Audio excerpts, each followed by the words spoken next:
So in my last video, I had some people kind of wondering like, hey, Fresh, when are you going to sit down and cover some different comics or different characters who were involved when it came to Marvel building up their cosmic side of their comic book line? And the thing is, I'm planning on doing it down the road. And the reason why I say down the road, because when it came to the Fantastic Four, you had Marvel use them to kind of build up their cosmic side in the early days of Marvel Comics. But don't worry, I'm going to sit down and cover some Thor comics or Doctor Strange, and the list goes on, because there were a lot of characters that Stan Lee, Jack Kirby, and other writers used to kind of help build up the cosmic side of Marvel Comics. Now, today's video, we're going to go ahead and jump back over to some more Fantastic Four comics.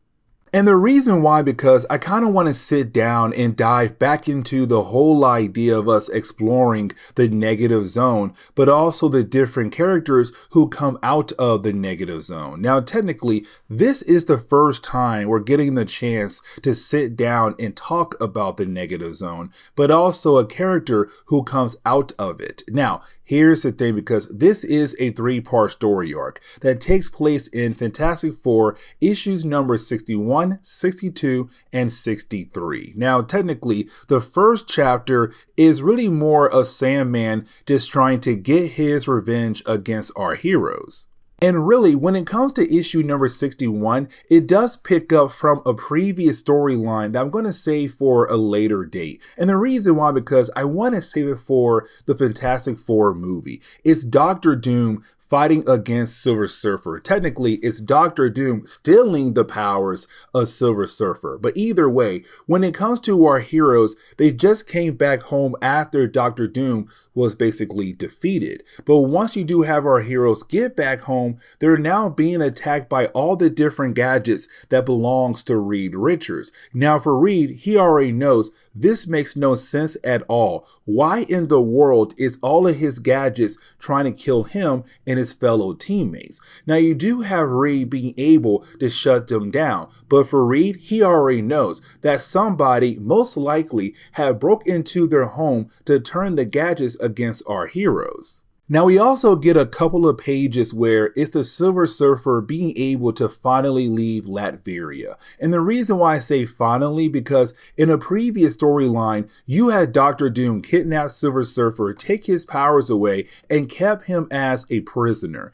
But now, Doctor Doom being no longer around, you have Silver Surfer being able to regain his powers and leave Latveria. Now this kind of is Stan Lee kind of hoping in the possibility of giving us a Silver Surfer series, which matter of fact, we're going to cover on the channel as well, because this character plays a major role in the cosmic side of Marvel Comics. But getting back over to America, we see our heroes, well, they find out who had broke into their home. Now, the Human Torch is not there at the moment, and really, he plays a different role in this storyline. But for our three heroes, Ben, Susan, and Reed, they kind of find out it was the Sandman who broke into their home. Now, just in case we do have some new fans who are getting into comics, when he came to Sandman, yes, originally, he was a Spider-Man villain. But then right after that, you kind of had Marvel begin to shop him around in different characters' comics. And so for Sandman, he was part of the Frightful Four, a group of bad guys who went up against the Fantastic Four. And so for Sandman, in a previous storyline, he broke into the Baxter building and stole a bunch of equipment, which didn't allow him to create a brand new suit. Now, tell you the truth, I hate this brand new suit. It looks stupid like no other. But either way, with this brand new suit and with his powers, he's technically able to go toe-to-toe with the Fantastic Four.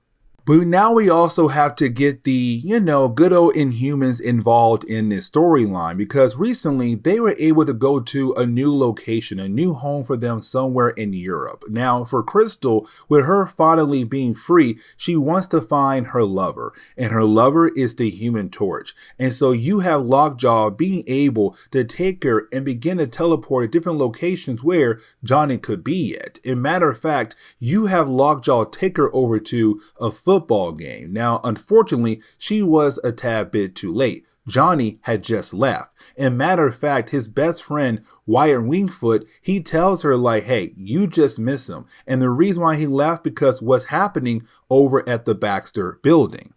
Now, the rest of this chapter is really more of us seeing Johnny being able to make it over to the Blastaar building. Now, once he does arrive, he tries his best to help out the rest of the team. Now, for the Sandman, he thought it'd be a good idea to lock himself up in a room that belongs to the Fantastic Four. Now, for Johnny, he was able to open up the door. But see, for Sandman, he still has one more plan up his sleeve. You see, his brand new suit allows him to combine sand with different kinds of chemicals, which then of course allows him to create poison gas in the room. And so for Reed, he realized to save the life of him, but also Johnny, he has to find a way to get rid of the poison gas. And so that is when he opens up a portal, and that portal begins to suck everything out of the room, including the gas. The problem is that that portal leads into the negative zone. Now for Johnny, he was able to hold on to something to not get sucked in. The Sandman was able to sneak out a window, but for Reed, unfortunately, he was sucked into the negative zone. And so as we dive into the second chapter, it's really more of us seeing the rest of the Fantastic Four kind of freaking out. Now, you do have Ben Grimm being able to communicate with one of the devices that Reed had left behind to talk to Reed as he's flying through the negative zone. Now for Ben, he still believes there's a possibility to save Reed Richards. But the problem is you have Reed say, no, this is my end. And the reason why, because I'm heading for the exploding area, meaning that once I get into that area, I am going to die. I am currently caught in a debris belt right now that's heading towards that one particular area. And so for the rest of the team, they're beginning to believe that this is the end for Reed Richards. Now, while you have the Fantastic Four beginning to grieve, you did have Crystal appear. Now, when she appears, she's kind of like, oh my God, I found Johnny Storm.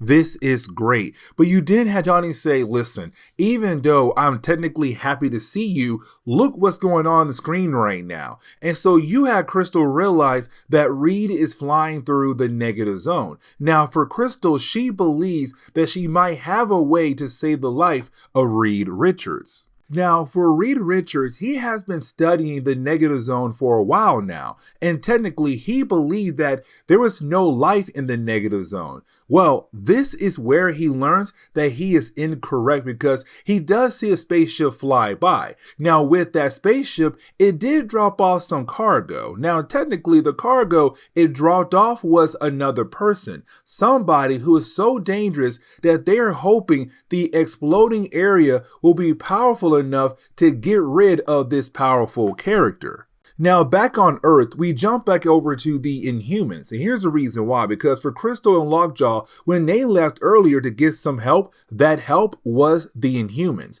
Now, here's the thing, because for the Inhumans, they're currently dealing with some foreign army. And the reason why, because for the Inhumans, they just got their brand new home, and here comes this army trying their best to claim their home for themselves. And so you do have our heroes, the Inhumans, go out of their way to make sure the army knows that this island will not belong to them anytime soon. But after their battle, you do have Crystal and Lockjaw appear. Now, when they do appear, you do have Crystal inform Black Bolt what's going on with the Fantastic Four. Now, for Black Bolt, he says, you know what? We'll go ahead and help out the Fantastic Four. And so he gives Crystal Triton. Now, for Triton, he's a great character underwater. And for Black Bolt, he believes that Triton should be able to swim his way over to Mr. Fantastic in the negative zone, grab him, and get the heck out of there. And so the rest of this chapter is really more of us seeing Triton go into the negative zone, find Reed, grab Reed, and begin the process of bringing him back over to Earth. But here's the thing, because remember, there was a spaceship earlier that had dropped somebody off, hoping that the blasting zone or the exploding area would kill off this certain person. Well, that person broke free with his containment suit, and he realized that Reed and also Triton are going through some kind of portal. And so this is us getting our first look at the character known as Blastaar. Now for Blastaar, he realized that he has been exiled from almost every single part of the negative zone. And so once he sees Reed and also Triton go through some kind of portal, he also goes through that same portal as well, leading him back over to Earth. And so while you have the heroes reuniting with one another, for Blastaar, he snuck through the portal, snuck out the window without anybody noticing that he was there. Now the Sandman grabs him, and you do have the two characters go at blow against one another, but you didn't have Blastaar and Sandman realize that they could work together, defeat the Fantastic Four, and then most likely take over the entire world.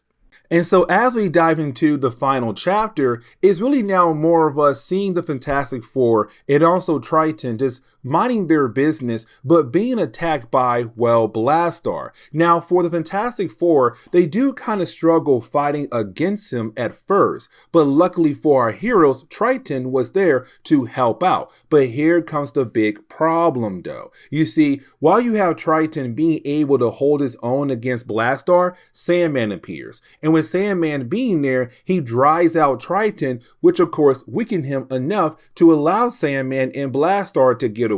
Now, the only reason why that Blastaar is currently working with Sandman is because he believes that Sandman could possibly help him conquer the world, because Sandman knows the Earth, Blastaar does not. Now for Johnny and Crystal, they had left right after the ending of the last chapter to go on a date with one another, because for a long period of time in the Fantastic Four, Johnny and Crystal were apart from one another. They hated the idea of being apart for so long that once you had the two of them being able to reunite, they went on a date just like that. With Reed being back, they're kind of like, hey, we're out of here. Let's go on a date. But while being on their date, they see Sandman and Blastaar just causing havoc across the city. And so, of course, they got involved, really more than the Human Torch. But either way, they do get involved. Now, for Ben Grimm, he does catch up to Sandman and also Blastaar to help out the Human Torch to fight against the two characters. Now, this is where we begin to learn a tad bit more about the powers of Blastaar. You see, for Blastaar, he does have the usual abilities, right? You know, the whole idea of superhuman strength, superhuman durability, superhuman agility, like the usual stuff, right? But what made this character somewhat interesting in the early days of Marvel Comics was that he was able to shoot a powerful blast from his fingertips. Yes, you heard that right, from his fingertips. Hence the name Blastaar, because he was able to blast you with powers that came out of his fingertips or his hands. Either way, you got hit with a pretty hard, powerful blast. But either way, it did make a somewhat of an interesting character when he fought against the heroes in the Marvel Universe. Now, while you have those two heroes fighting against Blastaar, for Reed and Sue, they got Triton inside of a water tank to kind of help save his life. But for Reed, he does have an idea to possibly stop Blastaar and to hopefully send him back over to the negative zone. And so this kind of leads us into the ending of the entire storyline, because what happens next is that you have Ben Grimm fight against Sandman on the docks, where you do have Ben make Sandman fall into the water. And when he does, he begins to dissolve and goes through all different types of directions. So there goes Sandman. But when it comes to Blastaar, for Reed, he has this special type of helmet that incapacitate Blastaar long enough to allow our heroes to send him back over to the negative zone. Now, here's the thing, because right after this storyline, you had Blastaar appear over in X-Men issue number 53. Of course, the early days of the X-Men. So like Cyclops, Jean Grey, Angel, Beast, Iceman, and I want to say Havoc and also Polaris as well. But either way, yeah. This was the first appearance of the negative zone, but also not the negative zone. I mean, it did appear in other storylines as well, but technically, this is the first appearance of, well, Blastaar in Marvel Comics. But this is where we're going to end today's comic book video. So please leave me a like down below and subscribe. But guys, see y'all next time. Later.